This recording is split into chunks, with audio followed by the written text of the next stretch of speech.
সিরিয়ার স্বৈরশাসক বাশার আল আসাদের বিরুদ্ধে লড়াই করেছেন চীনের বিদ্রোহী গোষ্ঠী উইঘুর মুসলিমরা। এসব উইঘুর চীনে স্বাধীন একটি রাষ্ট্রের জন্য লড়াই করছেন। সম্প্রতি আন্তর্জাতিক গণমাধ্যমের খবরে বেরিয়ে এসেছে যে সিরিয়ার সশস্ত্র বাহিনীতে উচ্চ পদে কয়েকজন বিদেশি যোদ্ধাকে অন্তর্ভুক্ত করেছে দেশটির নতুন শাসক গোষ্ঠী। তাদের মধ্যে অন্তত একজন করে জর্ডান ও তুরস্কের নাগরিক এবং কয়েকজন উইঘুর সম্প্রদায়ের লোক রয়েছেন। বিষয়টি চীনের মাথা ব্যথার কারণ হয়ে দাঁড়িয়েছে।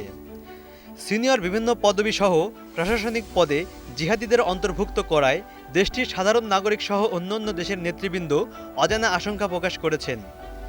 সিরিয়ার বিদেশি যোদ্ধাদের মধ্যে সবার আগে আসছে চীনের জিংজিয়াং প্রদেশের উইঘুর যোদ্ধাদের নাম।